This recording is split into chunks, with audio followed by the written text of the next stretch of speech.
Miongoni mwa kitu ambacho mimi binafsi nimekiri kwamba nimechelewa sana kuwaelekeza au kutoa darasa hapa YouTube kwa wale wafugaji ambao huwaga mnanifuatilia kwenye video zangu kila siku, ni kutofautisha kati ya magonjwa na stress. Na kwa nini niligundua hili kwamba hichi kitu sijawahi kuwaambia?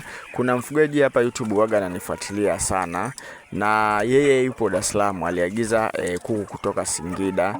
Walipofika wale kuku akaanza kuwatibia, kwa sababu ananifuatilia, anazijua tiba nyingi, huwaga anaandika. Kwa hiyo akaanza kuwatibia, kila akiwatibia wanazidi kuwa na hali mbaya. Aliwaona kama vile wana ugonjwa, lakini aliponipigia mimi simu akanielezea, nikagundua kwamba wale kuku walikuwa hawaumwi, wale kuku walikuwa wana stress. Na kitendo cha yeye kuanza kuwatibia manake ni kuwaongezea stress, mpaka hao kuku wakawa kama vile tayari wanaumwa na wakaanza kufa. Kwa hiyo nisikilize vizuri hii video, nataka nikuelekeze utofauti uliopo kati ya stress na ugonjwa, na pia nitakwambia ufanye kitu gani kama kuku anakuwa na stress na ufanye kitu gani kama kuku anakuwa mgonjwa. Ukinisikiliza vizuri hii video utavijua hivi vitu vizuri sana na utajua kutofautisha, na hivyo hutopoteza pesa nyingi pale ambapo kuku anakuwa na stress. Tukianza na dalili za moja kwa moja za mwanzo kabisa, kuku mgonjwa huwaga na athiriwa na vimelea wale wa magonjwa, kwa mfano kama vile bakteria, virusi au minyoo. Wakati huo kuku mwenye stress, yeye huwaga na athiriwa na mazingira au mabadiliko yanayomsumbua. Kwa hiyo ndio ni tofauti ya hivi vitu viwili. Sasa tunde tuangalie kwa undani zaidi dalili za kuku mwenye stress. Utajueje kwamba huyu kuku yupo na stress? Kwanza, kupunguza kula kwa muda mfupi. Yani yeye kwa muda mfupi tu, sio kwamba kuku umemchunguza labda siku 2, siku 3 hali kwa muda yani hapa ni kwamba kwa muda mfupi kuku anakuwa hali, na unaweza ukaona labda kuku wako asubuhi awali, lakini ikifika muda wa mchana wanakuwa wanakula vizuri kabisa. Dalili nyingine ya kuku mwenye stress ni kukaa kimya au kujitenga na wengine. Unaweza ukaona muda mwingine kuku anakuwa anajitenga, yani hakai na mwingine. Sasa kwa mfano huyu aliyesafirisha hawa kuku wake walikuwa wanakaa, yani hawachangamani, mmoja anakaa pale, mwingine pale, mwingine pale, mwingine hapa. Kwa hiyo akajua ni wagonjwa, kumbe ilikuwa ni stress. Nikamwambia kwamba hiyo dalili kama uliona hivyo, au kuku walikuwa na stress. Lakini dalili nyingine pia, kupumua haraka wakati wa joto kali, wakati wa mchana ule pale. Ukiingia bandani unakuta kuku wanafanya kwa Kiingereza tunasema panting, wanakuwa kama vile wanahemea juu. Hawa kuku ujue moja kwa moja wanaumwa stress, yani sio kwamba wanaumwa, wana hii shida ya stress wakati wa joto kali. Lakini dalili nyingine pia, kupunguza uzalishaji wa mayai. Kuku endapo watapata stress, unaweza ukaona kuku hawatagi vizuri, na hasa hapa labda kuku walikuwa wanakaa sehemu ambayo haina kelele, ikawa ina kelele wakati wa joto kali au wakati wa baridi kali. Kwa mfano huu mwezi wa 6, mmoja wa wafugaji ambao huwa wanalalamika sana ni kuku wanakuwa hawatagi vizuri. Ile inakuwaga ni kwa sababu ya stress. Kwa hiyo yawezekana unawapa chakula vizuri, unawapa booster vizuri, lakini stress ikawafanya wasitage mayai vizuri, na ukahisi labda kuku wako wana shida, labda wanaumwa na vitu vingine. Hiyo inakuwaga shida, ni stress. Na hapa tu nikushauri kwa haraka, endapo utakuwa unatumia pilipili, matumizi ya pilipili kwa hawa kuku itawafanya mwili wao usipoteze sana, yani usipate sana stress hiyo ya baridi. Lakini muda mwingine ni kunywa maji mengi kupitiliza. Kama kuku anakunywa maji mengi anapata stress, au akinywa maji kidogo anapata stress. Kwa hiyo kuna kiwango sahihi cha kuku kunywa maji.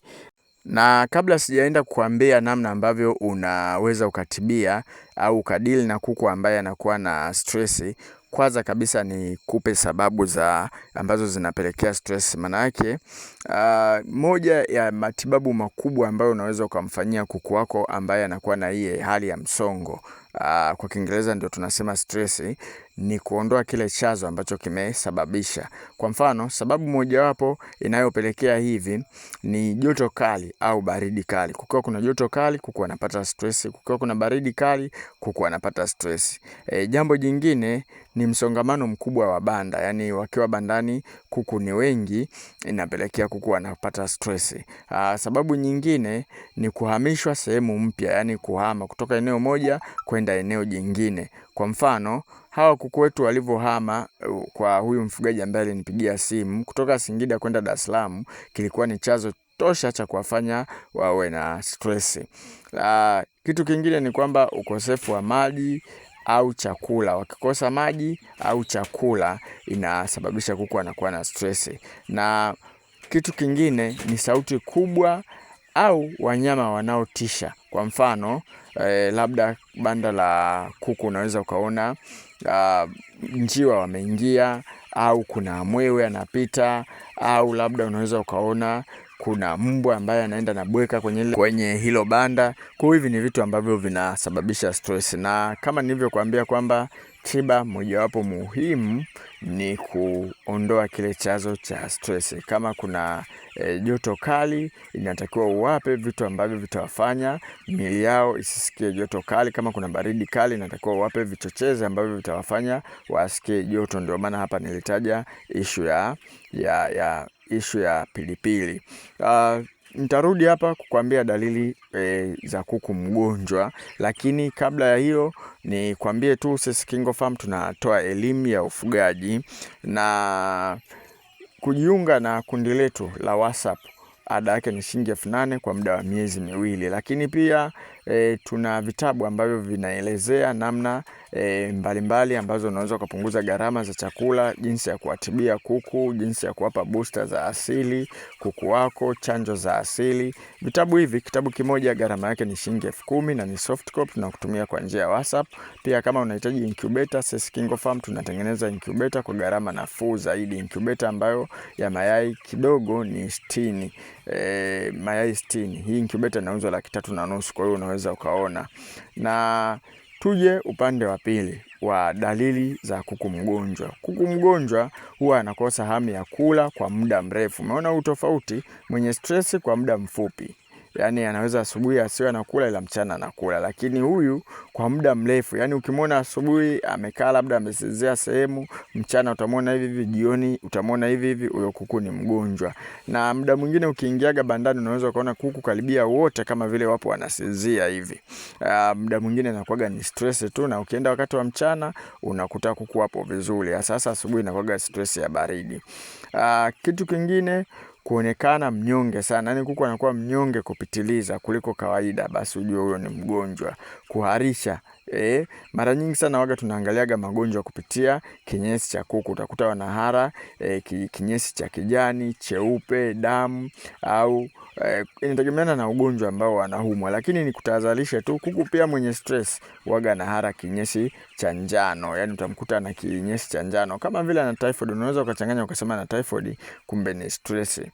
Na kitu kingine, kutokwa na makamasi puani au macho yale kutoa uteute, hizo ni dalili za mafua. Kukohoa au kupiga chafya ni mafua pia. Kuna magonjwa mengine kama vile Malex, waga kuku anapata ulemavu kabisa, unakuta kuku anashindwa kutembea. Kwa hiyo huo pia unakuwa ni ugonjwa. Na kitu kingine ambacho ni cha muhimu sana, unajua stress haiwezi ikaua kuku kiurahisi hivyo, lakini ukiona kuku wako wameanza wanakufa kifo hata mmoja mmoja, ujue kabisa hao kuku wanaumwa. Hata kama unaona kila siku ukienda asubuhi unakuta kama wanyonge, la mchana unakuta wamechangamka, hiyo nimekwambia ni dalili ya stress. Lakini ukiona wanaambatana na vifo, ujue kabisa hao kuku wako wewe ni wagonjwa.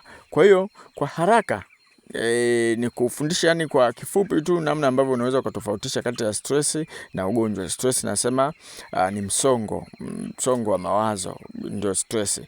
Kuku wengi ambao wana stress huonyesha dalili baada ya mabadiliko ya mazingira, kwa mfano kuhama mazingira, hali ya hewa, lakini inaweza ikaimarika baada ya muda au ukitafuta utatuzi. Kwa mfano kama kuna mwewe anapita, mwewe akiondoka utakuta wanakaa vizuri tu. Mbwa anabweka sana, mbwa akiacha kubweka au akiacha kuonekana, basi unakuta kuku wao wanakuja wanakaa vizuri. Lakini ugonjwa, dalili huendelea kuongezeka, yani kadri siku zinavyozidi kwenda kwenda unakuta dalili zinaendelea kuongezeka. Kwa mfano, kuku kila siku asubuhi unaona kama vile wamenyong'onyea, unahisi labda ni stress ya baridi, lakini siku zinavyozidi kwenda unakuta ile hali inazidi kuwa mbaya zaidi, ujue kabisa huo ni ugonjwa. Kwa hivyo ndivyo ambavyo unaweza ukatofautisha kati ya stress na ugonjwa. Na kitu cha muhimu ambacho nakusisitiza, pendelea sana kuwapa kuku wako majani. Kwa mfano hapa unaona tunawapa kuku wetu majani haya ya mchicha, huwaga yanaondoa stress, vitamin.